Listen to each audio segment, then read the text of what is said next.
avec vous. Parce que la Bible dit que les femmes aussi ont droit au salut. Donc ce soir, nous allons parler des choses concernant les femmes, notre intimité, le foyer, nos enfants, et toutes les questions que vous posez dans les secrets. Aujourd'hui, le moment est donné vraiment pour vous ouvrir. Il n'y a pas de tabou entre nous, nous sommes entre nous femmes.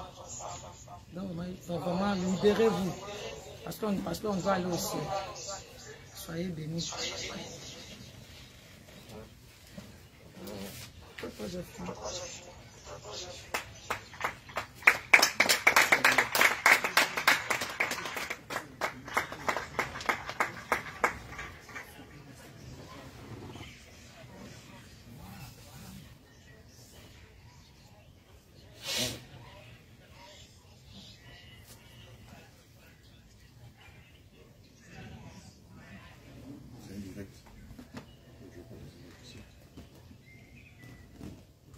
Monsieur public.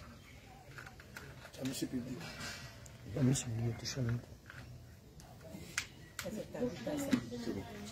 C'est bon?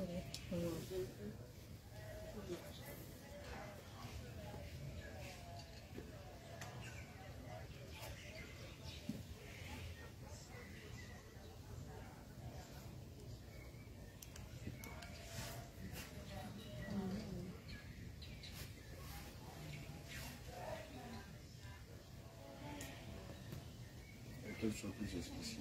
Qu'est-ce qu'elle entend?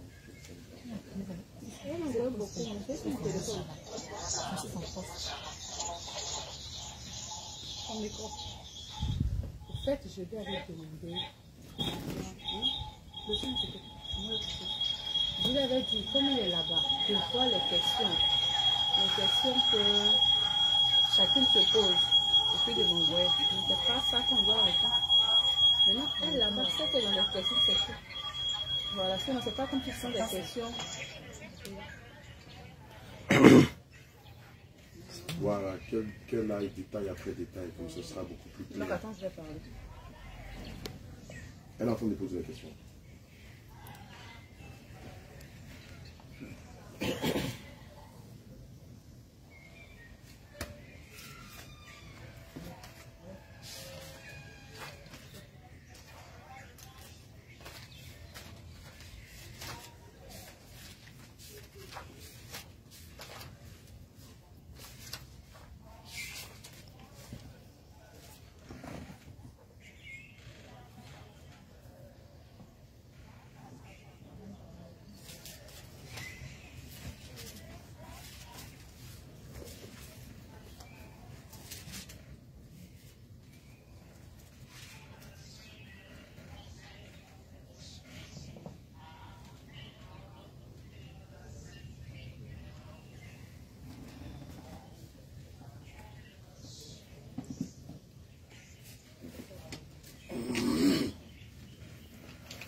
Corinthiens 7, verset 3.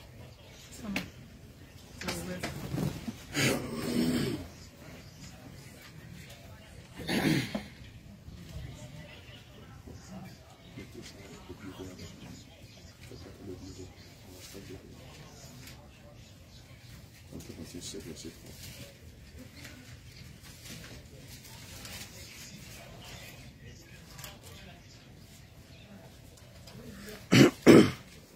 Un moment. Je demande si vous avez compris la question. D'accord.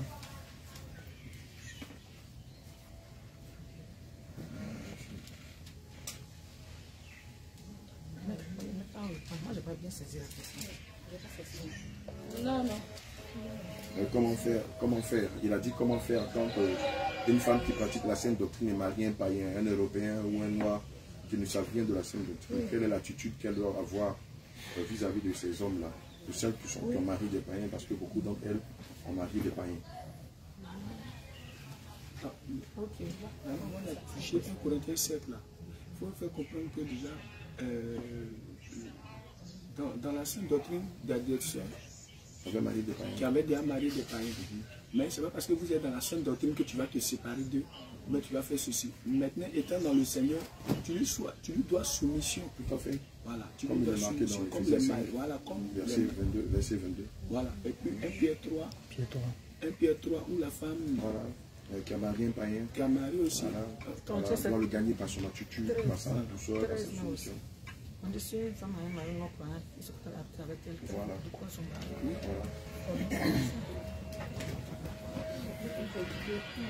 Oui. Répondez. Parlez. Quelqu'un prend la parole. Il active son micro. Moi, je vais qu'on répondre à la question que j'ai. Elle a dit, si une d'entre elles qui pratique la Sainte Doctrine a marié un païen, quelle est l'attitude qu'elle doit avoir vis-à-vis de son mari, puisque le mari est païen? Il est païen, et puis c'est là, elle doit être un modèle. Est-ce qu'elle doit l'insulter pour dire païen là, toi tu es un païen, tu as la mention, ou bien quelle est l'attitude? Voilà.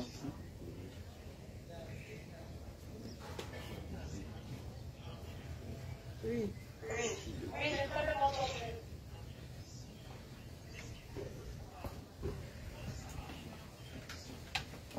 Si c'est possible qu'elle reprenne tranquillement.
Si tu veux parler, tu touches où il y a le micro.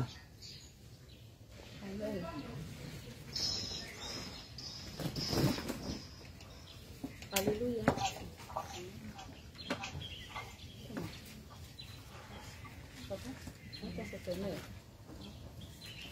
Maman Elisa, s'il vous plaît, le micro. Le micro. Alléluia, alléluia, soyez bénis. Vous avez coupé la vidéo. Le micro passe pas. Allume ton micro. Tu cliques sur toucher pour parler, sur la première page. Shalom, shalom. Est-ce que tout le monde entend? Touche l'écran. Je veux tout simplement dire à cette sœur-là, déjà, il faut savoir que chacun doit déjà rendre compte à son Créateur. Certes, cette terre des hommes, nous formons une seule chair parce que la Bible dit que l'homme quitte son père et sa mère pour s'attacher à son homme et les deux deviennent une chair. Mais parlons de la sainte doctrine, c'est individuellement que chacun rendra compte à Dieu. Et si aujourd'hui le Seigneur fait grâce à cette sœur de connaître la vérité et de vivre la sainte doctrine, corps, âme, esprit, c'est-à-dire qu'elle se détruit, elle marche selon la parole de Dieu. Et que malheureusement, son époux n'y croit pas. Qu'est-ce qu'elle doit faire? Elle va déjà prendre le livre de 1 Pierre 3, verset 1, qui dit que « Femmes, soyez de même soumises à vos maris, afin que si quelqu'un d'entre eux n'obéisse point à la parole de Dieu, qu'ils soient gagnés sans parole par la conduite de leurs femmes. » Ce verset est vraiment profond de sens. Aujourd'hui, on ne peut pas gagner notre époux par la force. Parce qu'aujourd'hui, si le Seigneur nous a fait grâce de connaître la Sainte Doctrine, c'est par pure grâce. Ce n'est pas parce qu'on a voulu, mais c'est parce que le Seigneur nous connaissait qu'à un moment précis de nos vies, il nous a appelés à lui. Et cette femme, en retour, doit intercéder pour son homme. Elle doit vraiment user de beaucoup de patience. Parce qu'elle doit déjà savoir que lorsqu'elle est persécutée par son époux, ce n'est pas l'époux, mais c'est les entités démoniaques qui sont en lui, qui la voient en tant que lumière, qui la combattent au travers de son époux qui, lui, ne connaît pas la vérité. Donc, à ce juste titre-là, qu'elle use beaucoup d'amour pour son époux, qu'elle intercède pour lui, qu'elle ne se lasse pas d'intercéder pour lui, qu'elle ne fasse pas sortir aussi des paroles de malédiction à l'endroit de ce mari-là, même si souvent il y a des propos blessants qui lui lancent. Qu'elle sache que la Bible dit qu'on n'a pas à lutter contre la chair, contre le sang, mais c'est plutôt contre les autorités, contre les dominations. Si déjà elle met ça en tête, je pense que le combat sera inactif. C'est pas facile, certes, mais avec le Seigneur Jésus-Christ de Nazareth, on y arrive toujours. Et nous avons plusieurs témoignages dans ce sens. Ces femmes ont commencé, elles ont été persécutées par leurs hommes. Elles ne se sont pas découragées. Ça peut prendre des années pour d'autres, ça peut prendre des mois pour certaines. Mais tout compte fait, qu'elle reste patiente, qu'elle reste cette femme remplie d'amour pour son époux, qu'elle ne change en rien. De cette même manière, on parle de la femme vertueuse qui se lève tôt dans le livre de Proverbes. De cette même manière-là, elle doit véritablement s'armer de beaucoup d'amour et beaucoup de patience. Donc, c'est ce que j'aimerais dire pour cette sœur. Amen.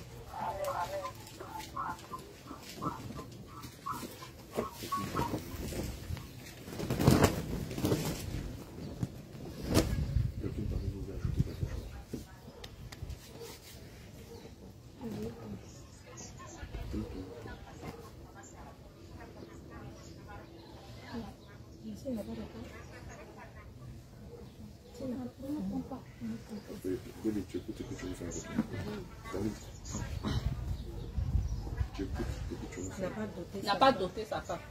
Il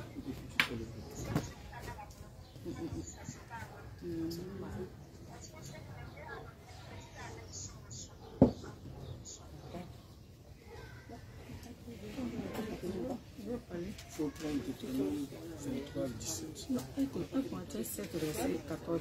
Car le mari non pas un sanctifié.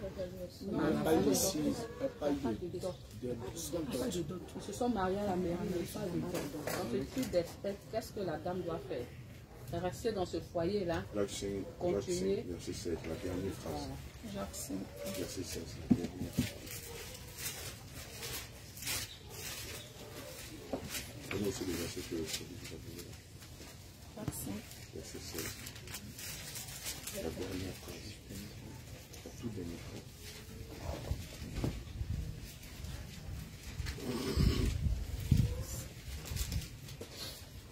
C'est ça, je fais pour la meilleure. Verset 16. La dernière phrase.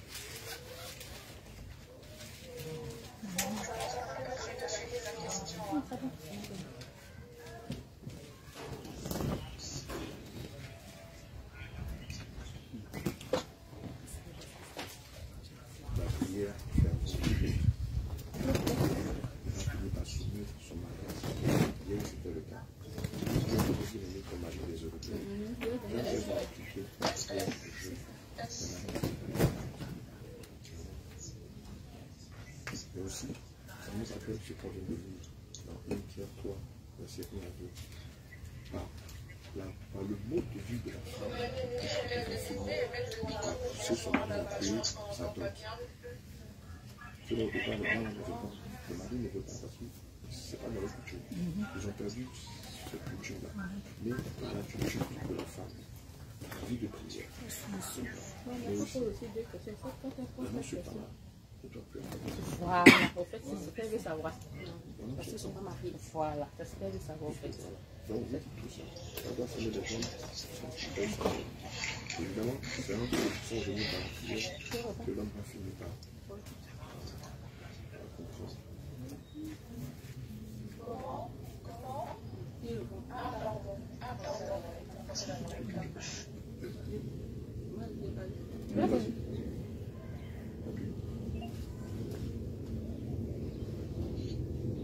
Shalom, shalom.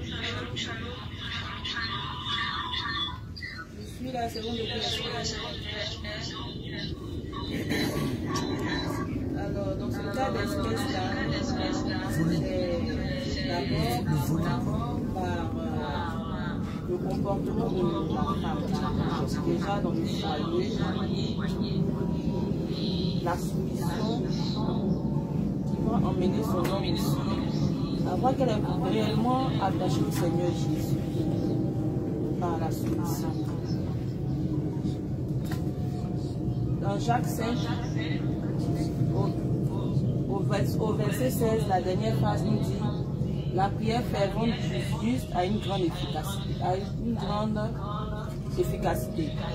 Et ce qui revient à dire aussi que c'est au travers de la prière que cette dame-là pourra gagner son homme. Au travers de la prière, qu'elle demeure dans la prière et qu'elle s'arme de patience. L'autre question qui est qu'elle n'a pas été dotée, mais elle était mariée à la mairie. Déjà, il faudrait que la sœur arrête d'avoir des rapports sexuels avec son époux. Et par la prière, le Seigneur touchera le cœur de son époux pour qu'il puisse maintenant entrer dans les liens sacrés du mariage en allant payer sa dot. Et vraiment, ça nécessite beaucoup de patience. Donc, bien aimé, tu vas devoir t'armer de courage et de patience, demeurer dans la prière. Que cela puisse être exaucé. Parce que sans dot, franchement, ce n'est pas le mariage. Certes, le Seigneur a dit qu'on respecte aussi les autorités, mais il faut aussi que vous passiez par la dot. Parce que le Seigneur nous demande d'honorer nos parents. Donc il est impératif de passer par la dot. C'est ce que j'avais à rajouter. Et on le voit dans Deutéronome 5 au verset 16.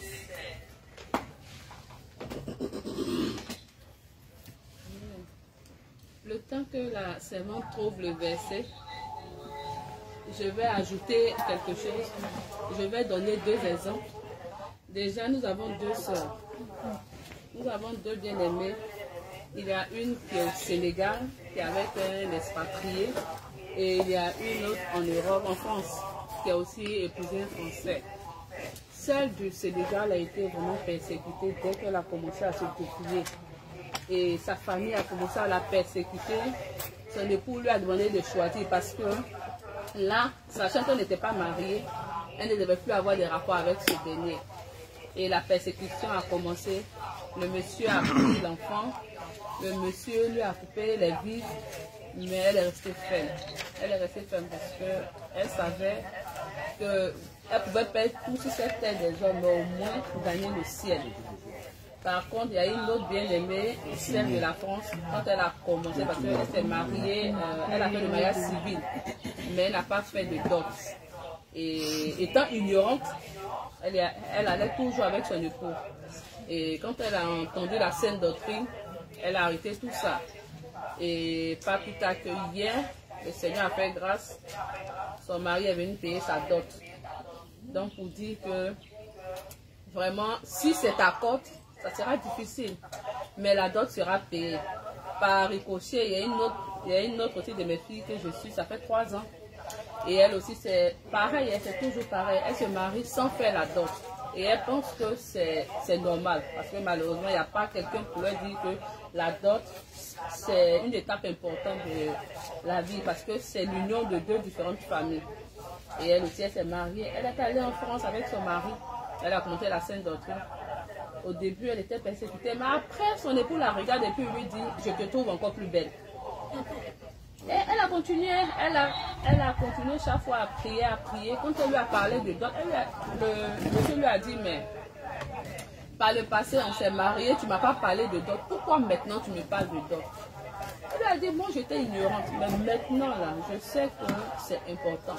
Le Seigneur agrée cela. Ça n'a pas été facile, elle a fait plus de 2 ans dans ça. Intercéder, intercéder, intercéder. Ça a fait à peine 2 semaines, elle m'a appelé. Elle m'a signifié que son mari est quitté au travail, il est arrivé.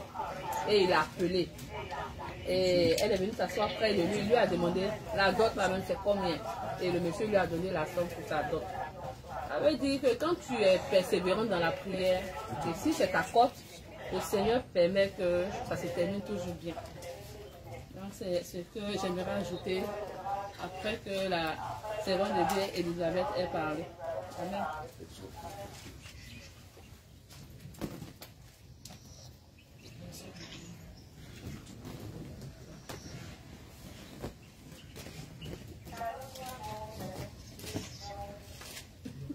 Shalom. Shalom. Je sais pas si je peux poser maintenant, bien je dois attendre. Ah d'accord, pardon. Ah d'accord, pardon alors. D'accord.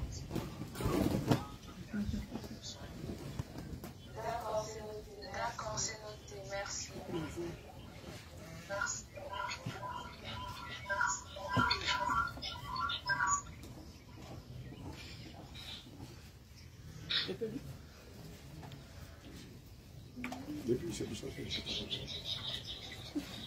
Alléluia, alléluia. Je vais aussi lire un passage dans le livre de Genèse, pour celles qui prennent note, elles peuvent prendre note. Dans le livre de Genèse 34, à partir du verset 12. Exigez de moi une forte dot et beaucoup de présents, et je donnerai ce que vous me direz. Mais accordez-moi pour femme la jeune fille. Donc c'est quelque chose que la Bible reconnaît. Et c'est primordial. Amen.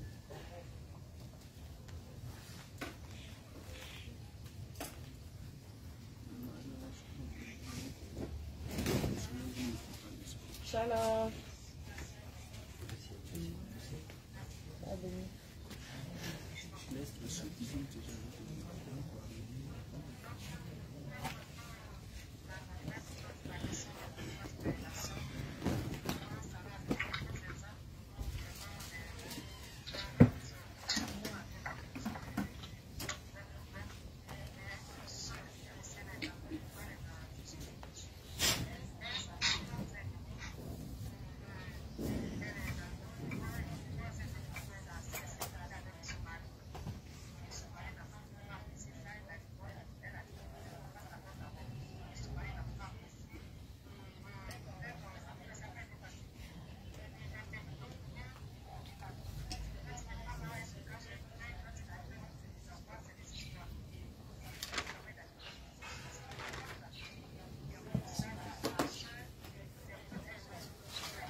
simplement de faire une série de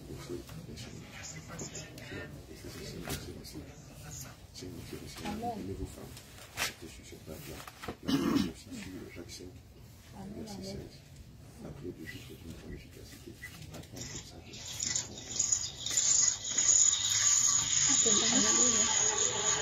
Amen. Je voulais intervenir un peu sur le cas de cette bien-aimée. Je voulais d'abord la fortifier. Je vous dis, ce n'est pas facile. Comme le Seigneur nous l'a dit, on doit s'efforcer, passer sur le chemin étroit, chemin le ciel. C'est tout ça, les embûches, les montagnes, les pièges, qui sont sur notre chemin. Mais avec notre Seigneur, on a toujours la victoire. Ce que moi je peux lui dire, c'est qu'il n'est pas tard. Il n'est pas tard. Celui qui aime s'est marié sans avoir consulté le Seigneur. C'est déjà fait. Si cette situation est arrivée, parce que le Seigneur veut encore se glorifier. Donc, je souhaiterais qu'elle aille voir les hommes qui sont en Europe là-bas, qui connaissent la Sainte Doctrine. Les hommes de Dieu qui connaissent la Sainte Doctrine, qui sont avec eux en France là-bas. Et là, ils le voient, n'a pas tête. Ils leur expliquer la situation comme telle qu'il en est. Et puis, ensemble, ils vont prendre un devoir avec le mari. Et puis, aller lui expliquer le bien fondé de la dot. Je pense que ça s'est mal fait, que le monsieur a eu peur et qu'il est parti. Mais il n'est pas tard. Les mariés ne sont pas mariés. Devant Dieu ne sont pas mariés. Donc c'est maintenant qu'ils vont recommencer tout le processus à zéro. Donc c'est ce que j'avais à dire. Vraiment, quand ne baisse pas les bras, et te mettre dans la prière, le jeûne, le Seigneur va faire. Amen. Amen.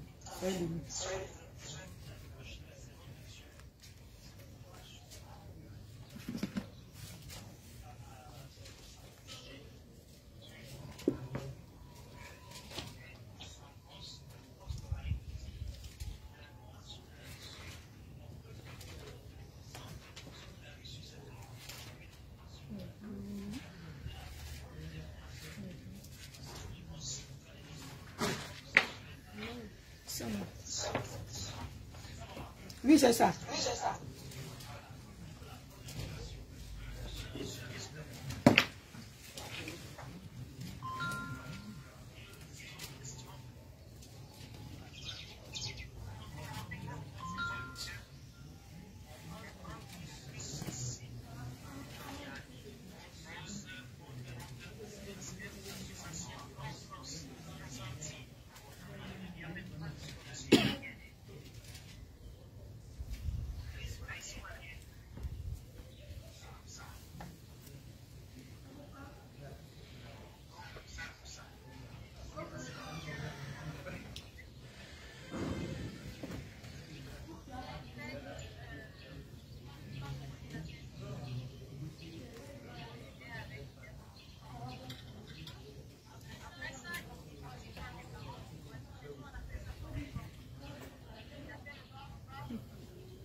J'écoute.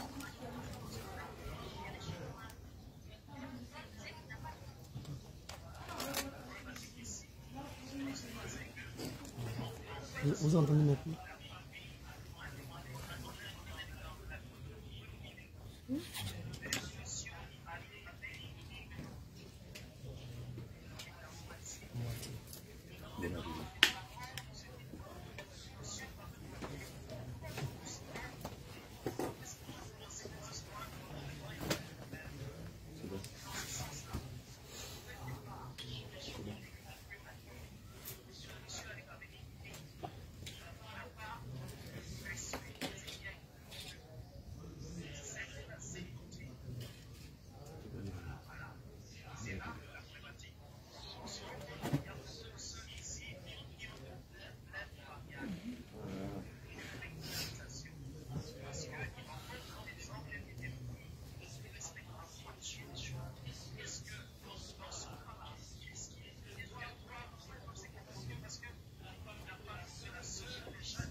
J'espère que ça va, vous avez compris? Oui, on a compris.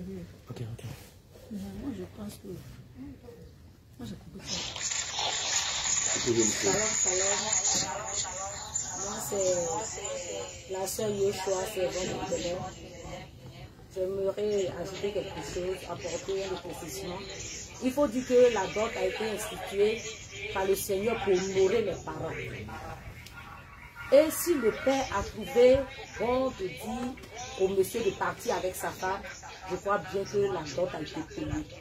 Parce que ça se passe aussi chez nous, où le monsieur, on lui demande 100 000 francs et il va avec 50 000 francs. Et le père dit que bon, moi je ne vends pas ma fille. C'est vrai qu'on a demandé 100 000 francs dans ce village pour payer la dot. Mais moi, vraiment, j'ai beaucoup d'amour pour mon beau et je pense qu'il n'a pas d'argent. Ce qu'il a apporté, c'est déjà suffisant.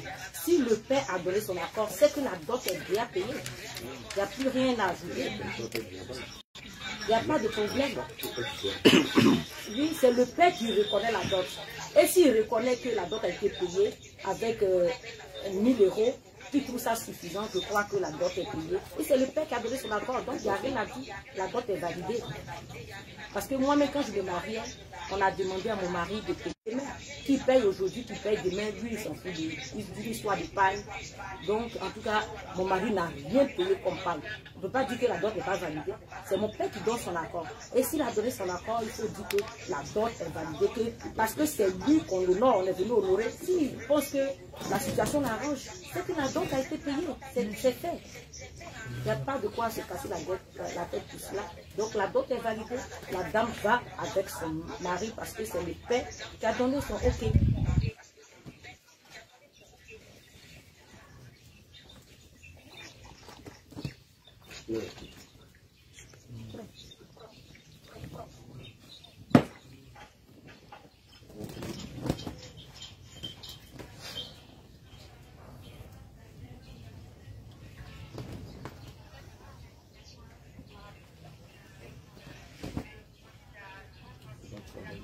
Sur la restitution. Juste après, on va présenter la restitution. On va terminer par là.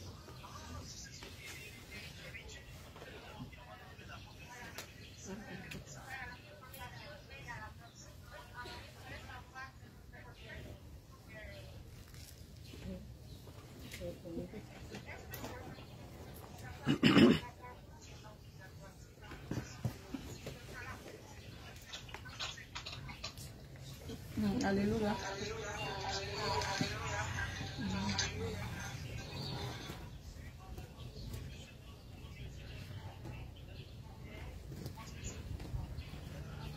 La dot.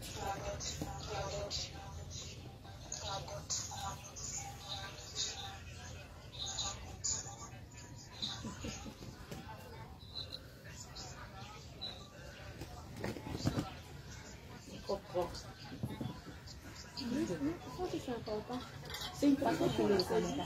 Le coco, c'est le fiançailles. L'homme se présente pour la première fois. Avec elle. Alléluia. J'aimerais répondre à cette question-là.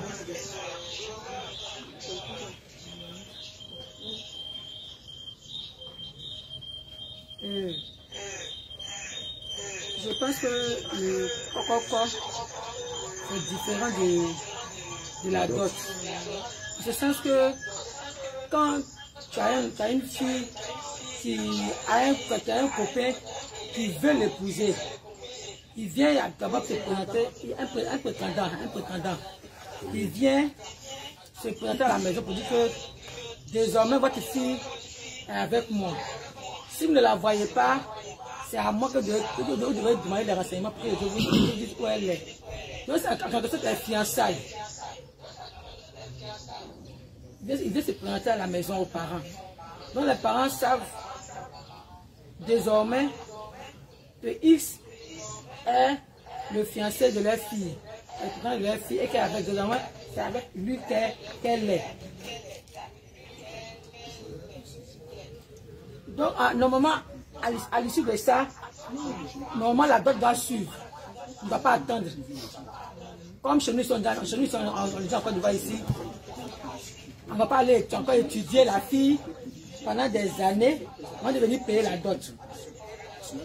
Normalement, quand tu as franchi cette étape de toc à la porte, les mois qui viennent là, tu dois normalement venir devant nos parents, tout ce que tu dois faire pour prendre ma femme officiellement devant Dieu, devant les hommes. Maintenant, les parents vont te dire ce que tu dois finir. Une grande différence entre la dot et les fiançailles. La fiançaille, c'est se présenter officiellement. Voilà, j'ai l'intention d'épouser votre fille. Viens la dot.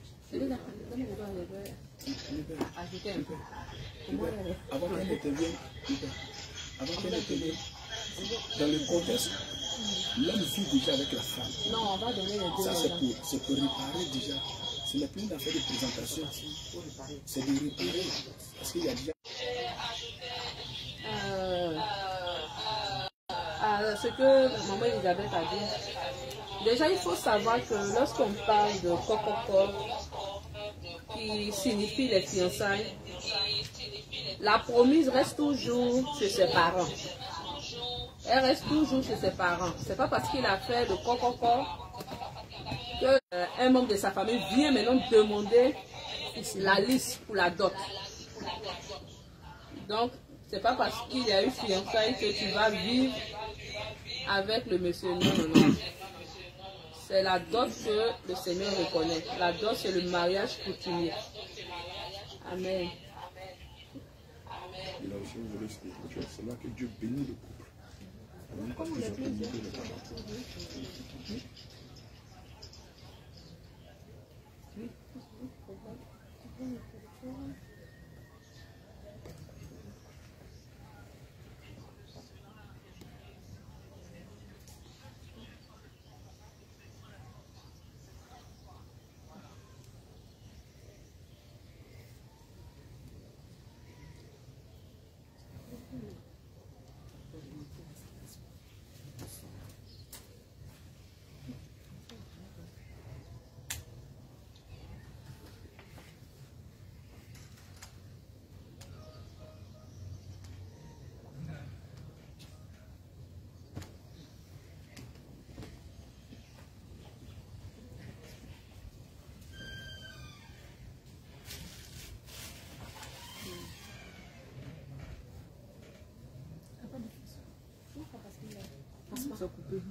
La première connexion, le réseau vient, ça va.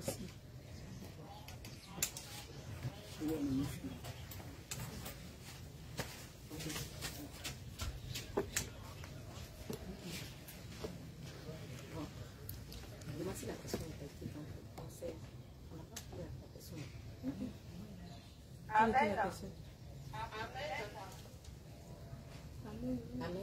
Amen. Amen.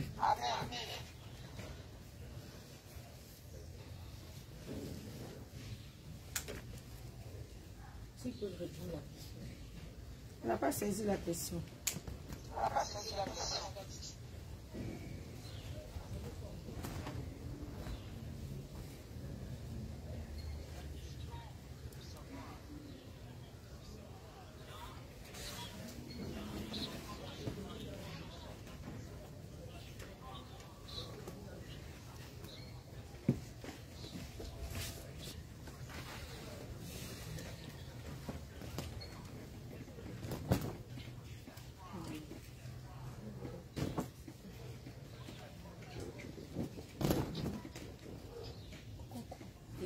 si le coco est important comme la dot. Le coco, c'est en langage ivoirien, on dit coco. En fait, c'était les fiançailles. La question qu'il a posée, il a dit, la personne a sauté le coco pour aller directement à la dot. Est-ce que le coco est obligatoire? Non, c'est pas ici. C'est ça. Voilà.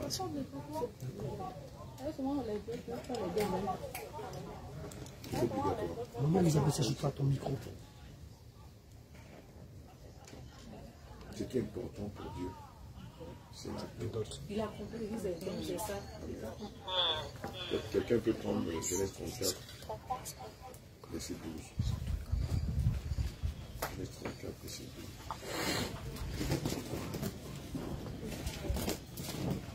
Genèse 34, verset 12.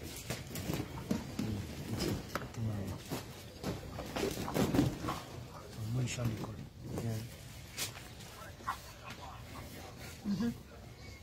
Vous avez vu, Genèse 34, verset 12. Le principal pour Dieu, c'est la dot.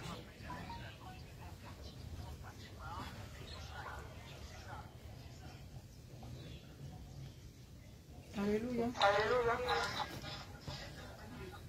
On va encore relire le livre de Genèse 34, verset 12. Exigez de moi une forte dot et beaucoup de présents, et je donnerai ce que vous me direz. Mais accordez-moi pour femme la jeune fille. Donc en clair, c'est la dot.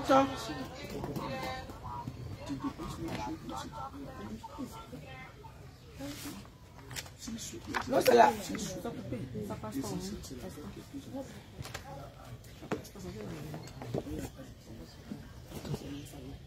C'est le réseau Savigny.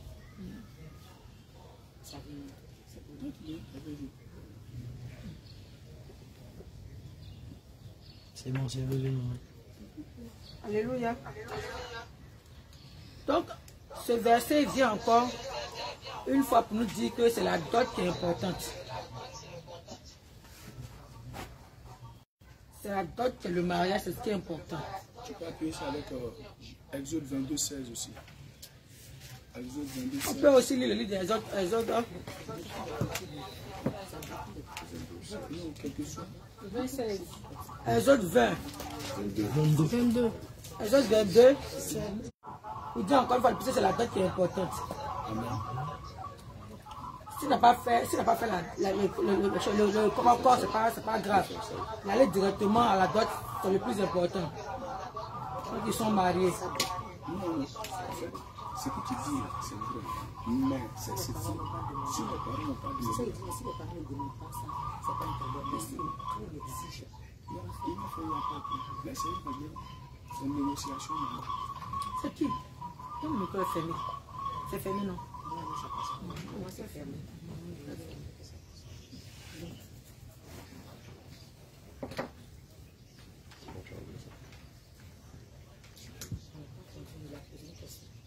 Et la dot aussi, c'est accompagner tes parents. Donc, Juge 14, verset 1 à 2. Comme Samson a vu ses parents pour qu'on ne pas payer la dot. Juge 14, verset 1 à 2. Les filles ils vont poser des questions. Je pense que c'est la dot. Continue.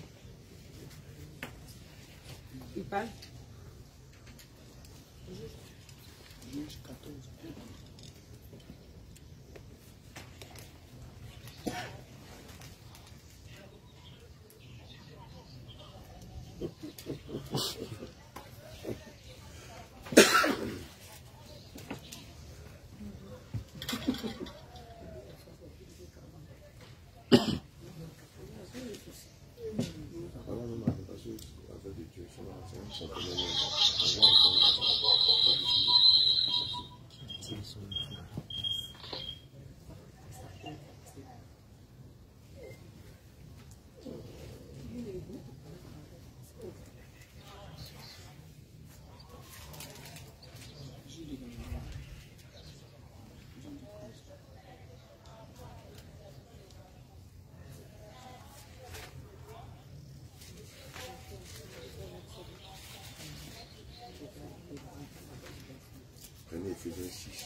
Éphésiens 6, verset 1 à 4, sur l'éducation des enfants.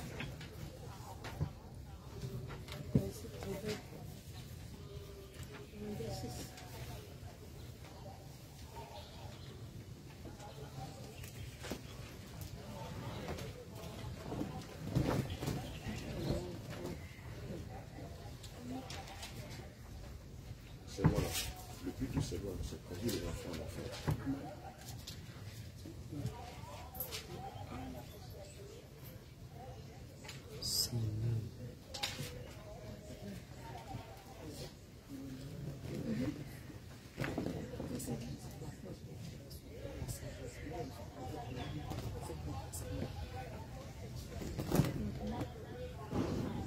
Seigneur, c'est pas possible. Tenez Proverbe 9, verset 15. Proverbe 9, verset 15. Proverbe 9, verset 15. Quelqu'un prend Deutéronome 6, verset 6 à 7. 9, verset 15. Deutéronome 6, verset 6 à 7.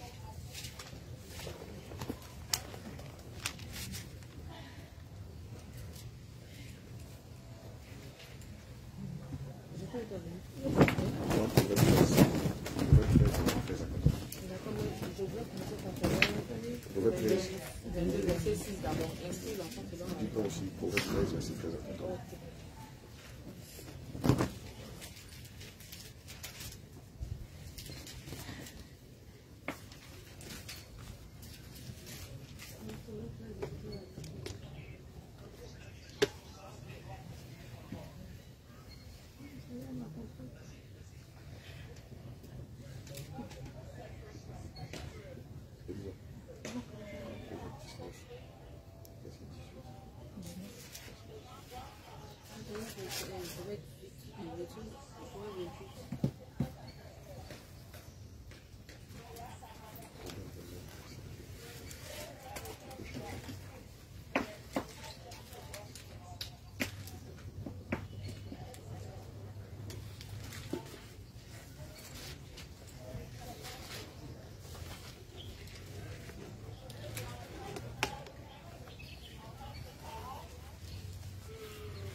Proverbe 19, verset 18.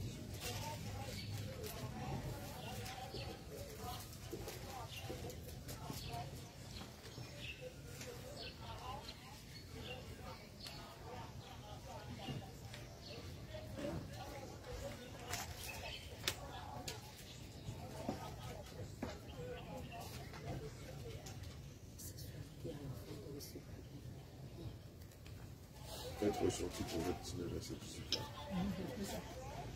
Ça parle du salaire.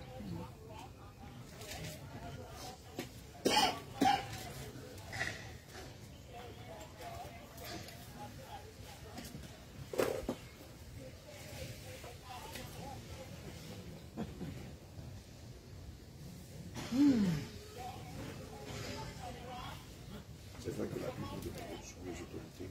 Et c'est les lois que les autorités décrètent ne sont pas profondes au commandement de Dieu. On ne les suit pas. Romains 13, verset 1.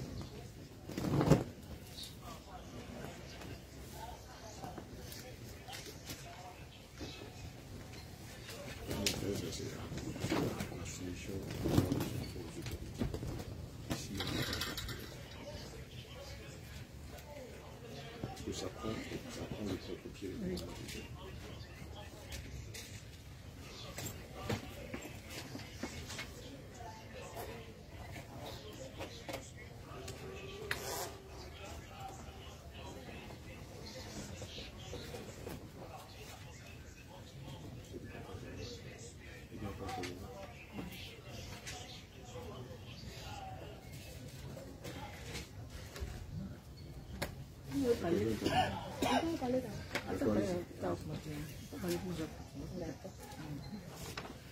Alléluia. J'aimerais d'abord, pour commencer, prendre le livre de Proverbe 22, verset 6. Il dit: instruire l'enfant selon la voie qu'il doit suivre. Et quand il sera vieux, il ne t'en donnera pas. Déjà pour nous mères, à qui le Seigneur a fait grâce de connaître la sainte doctrine, nous devons nous évertuer à jeter les jalons, donner la base à nos enfants. Sachant que malheureusement l'Europe, tout ce qui se fait là-bas n'est pas pour que nos enfants aillent au ciel, mais c'est pour aller de l'autre côté. Donc qu'est-ce que nous parents on a comme solution? C'est la parole de Dieu. Et dans cette même parole de Dieu, la parole de Dieu dit dans le livre de Proverbes 19, verset 18, qui dit: corrige tes enfants tant que tu as encore l'espoir de les aider, mais ne les emporte pas au point de vouloir leur mort. Pour dire quoi? Pour dire à chaque parent que les enfants que le Seigneur nous a confiés, c'est un don et nous allons rendre compte au Seigneur. Déjà tout petit, si la base est ok, je pense que l'enfant restera toujours sur le droit chemin. Si en âme et conscience, toi parent, tu sais que quand l'enfant déconne, tu le corriges comme il faut, comme la Bible même le dit, en lui expliquant pourquoi je te frappe. Tu as fait ça, c'est pas bien. La parole me demande de te corriger. L'enfant qui est intelligent comprend. Et il y a des erreurs qu'il ne fera plus. Mais si vous laissez les enfants faire, non, ils sont enfants, ils ne comprennent pas. Non. Les enfants, la plupart du temps, quand ils sont petits, ils jouent déjà avec l'esprit des parents. Et quand ils font les bêtises, ils voient que les parents ne réagissent pas. Ils deviennent malheureusement des monstres plus tard. Et on est étonné. Pourtant, nous-mêmes parents, on a déjà formé nos monstres à la maison. Si déjà la maison n'a pas pu éduquer l'enfant, c'est pas à l'école que les enseignants vont les redresser. Et dans ce type d'espèce, chaque parent rendra compte à Dieu de comment tu as éduqué ton enfant. Si après tout ça, tu l'as éduqué, que lui-même en grandissant décide de choisir son chemin, ça c'est un autre cas. Mais déjà à la base, nous parents, on n'a pas droit à l'erreur.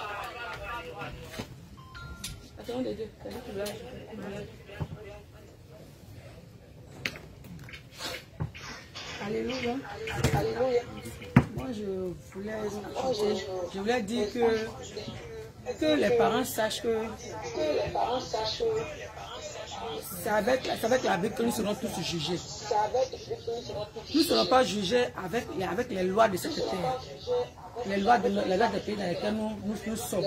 Nous serons jugés avec la parole de Dieu.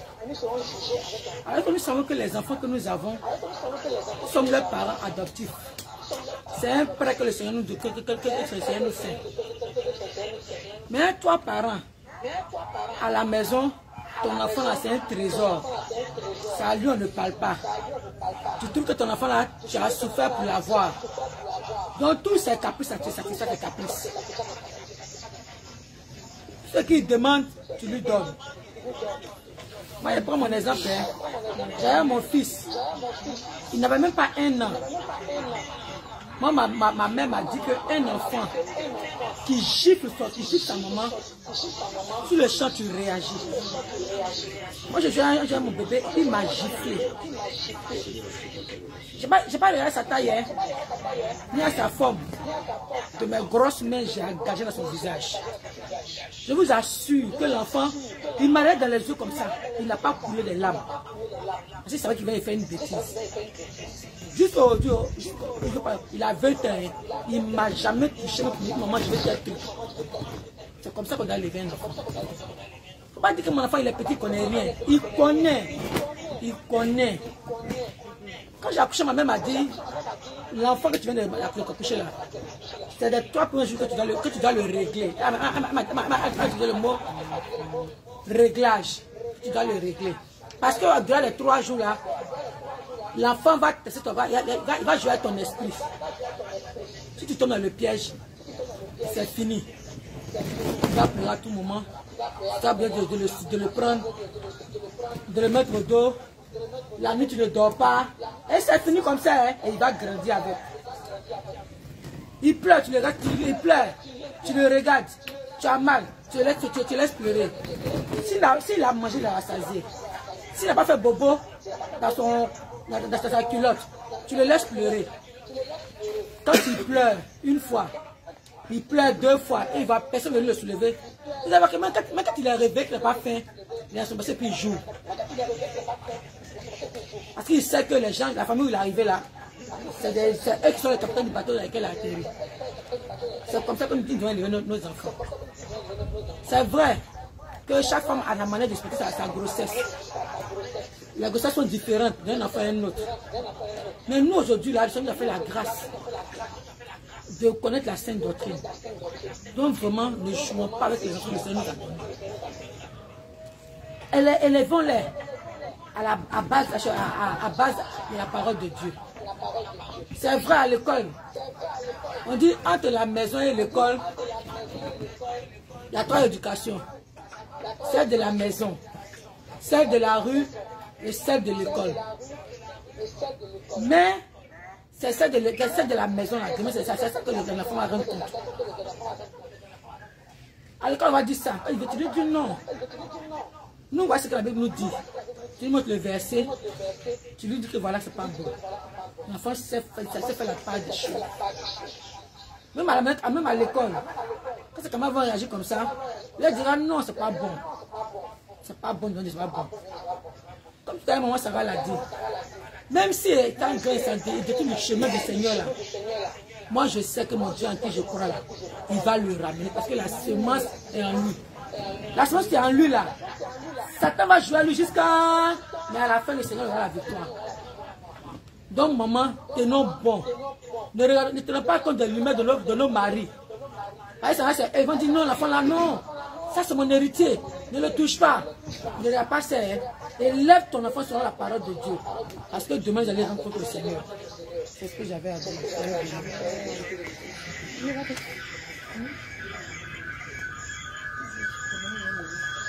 Shalom, je voudrais juste ajouter quelque chose. Comme maman Elisabeth vient de le dire, les enfants, ils comprennent. Moi, j'ai ma fille de 3 ans qui était à la maternelle l'année dernière et on a exigé que tous les enfants fassent Noël. C'est la loi de l'école. Mais en tout cas, j'ai dit à l'enfant qu'on ne fait pas Noël parce que nous sommes des chrétiens. Et la petite est partie à l'école. La maîtresse lui a dit, mais ta maman dit quoi? Elle n'est pas venue donner les 3 000 francs. Elle dit non, hein. Nous, on ne fait pas Noël parce que nous sommes chrétiens. Si un enfant est capable de dire ça, en tout cas, c'est à nous les mamans de jouer nos rôles. Nous les parents, on ne doit pas démissionner. Si dans le livre de Proverbes 29, le verset 15 et le verset 17 disent, la verge et la correction donnent la sagesse, mais l'enfant livré à lui-même fait honte à sa mère. Le verset 17, châtie ton fils et il te donnera du repos. Et il procurera des délices à ton âme. Amen. Bien aimé, si tu n'as pas bien éduqué ton enfant, tu iras le voir dans la prison où on enferme les brigands. Mais tu vas rendre compte à l'Éternel de cela. Donc c'est à nous aujourd'hui d'éduquer nos enfants pendant qu'il est encore temps. Parce que si tu ne le fais pas, il grandit, tu ne pourras pas le rattraper.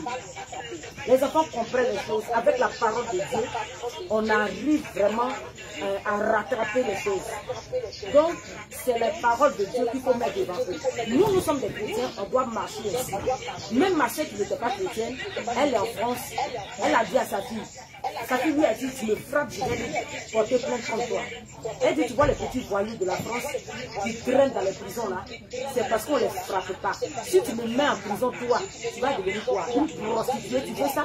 La petite a compris. Elle dit, non maman, je ne tuerai rien. Donc, vraiment, c'est à nous de faire les choses selon la parole de Dieu. Il ne faudrait pas que les enfants, l'enfant ne doit pas commander son père ni sa mère. Les enfants doivent du respect, ils doivent honorer leurs parents. Et si tu ne leur apprends pas les choses maintenant, ils vont te manquer du respect dehors. Ils vont te faire honte.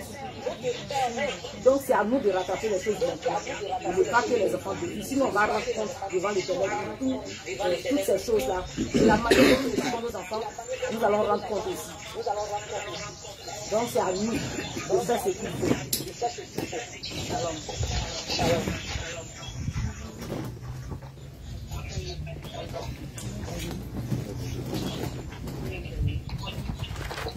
Shalom. Shalom.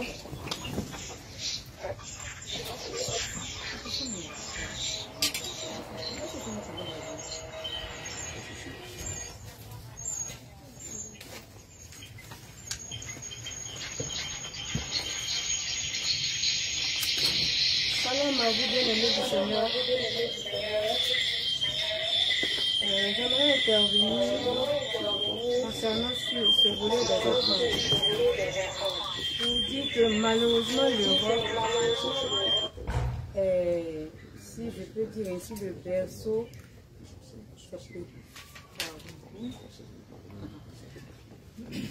Non, reste, ça va revenir. Reste, ça va revenir. C'est bon maintenant, c'est bon, c'est bon. C'est venu.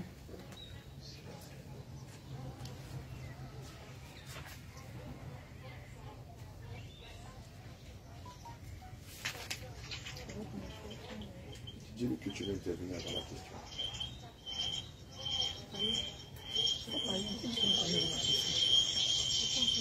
Alléluia, on a la servante de Dieu Christiane qui aimerait intervenir sur le même sujet en ce qui concerne l'éducation des enfants en Europe, en ce qui concerne la sexualité précoce et même aussi la sorcellerie dans le milieu infantile, dans le milieu scolaire. Voilà, elle va aborder le sujet et terminer par là. Juste après, on va prendre votre question, s'il vous plaît. Que Dieu vous bénisse. Pour vous aider à aller, à vous préparer à aller rencontrer notre Seigneur. Mais aussi, Dieu merci qu'aujourd'hui, nous savons que pour voir un jour le Seigneur Jésus, il faut vivre dans la sanctification. Il faut marcher selon, régi par des lois vraiment hors normes. Ce qu'il ne faut pas, c'est ce qu'on recommande aux enfants de faire. Mais si déjà, parents que vous êtes, connaissez la sainte doctrine, déjà vous commencez à éduquer vos enfants sur la base de la parole du Seigneur, je pense que ça va rester dans l'esprit des enfants et ils vont grandir. Et vous-même, vous serez surpris que vos enfants viennent vous dire, maman, la Bible ou papa, la Bible nous dit tant, mais aujourd'hui en classe, ou bien la loi nous dit ceci, est-ce que c'est normal? Vous allez voir que les enfants eux-mêmes vont attirer votre attention sur ce qui est anormal de notre côté. Parce que dès la base, vous leur avez inculqué les bonnes manières. Vous les avez élevés selon la parole du Seigneur. Mais si vous, les parents aussi, se laissent conduire par la société, par l'amour, par les lois du pays dans lesquelles ils se trouvent, mais c'est normal que les enfants deviennent le fruit de ce que cette loi-là régit. Donc c'est à nous les parents d'éduquer nos enfants selon la parole que la Bible nous recommande.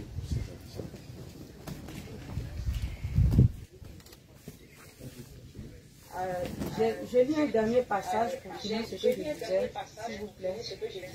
Dans le livre de 2 Timothée 3, au verset 16 à 17, il est dit toute écriture est inspirée de Dieu et utile pour enseigner, pour convaincre, pour corriger, pour instruire dans la justice, afin que l'homme de Dieu soit accompli et propre à toute bonne œuvre. Alléluia. Voilà, par contre, je vais terminer. Merci beaucoup.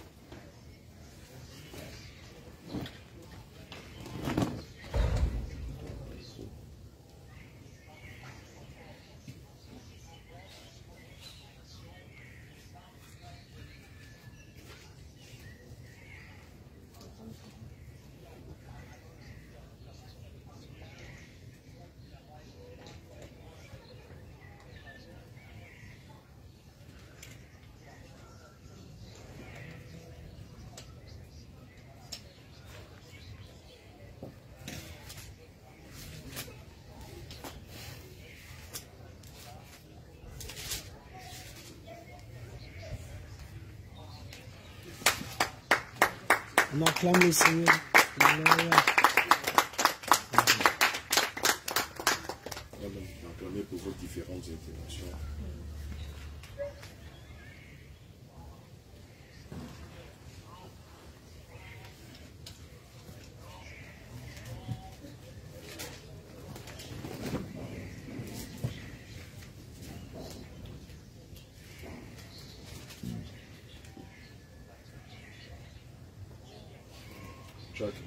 Venez vous asseoir, chacun s'asseoir.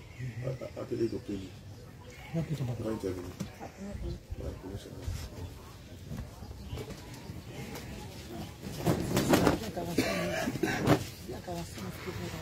Ah oui, vous finissez la 45 minutes. Non, dis-nous, on a fini. Ah d'accord. D'accord. Allez-moi, Dieu vous bénisse. Bravo. Que Dieu vous bénisse. Amen.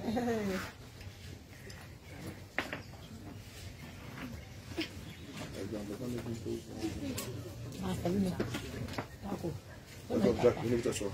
Appelez le docteur Eddie. Appelez David aussi. Non, c'est bon, c'est maintenant, ils vont voir ce qu'ils font. Ah ben Thierry.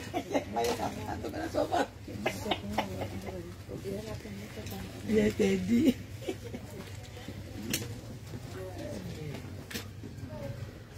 Mais je fais marcher. Le problème là-bas. Oui, on va le soumettre la chose, la restitution. On va faire la restitution. Vous êtes combien? On est trois. Non, il faut, on va, comme on est déjà là, ça va encore nécessiter encore de tout ça.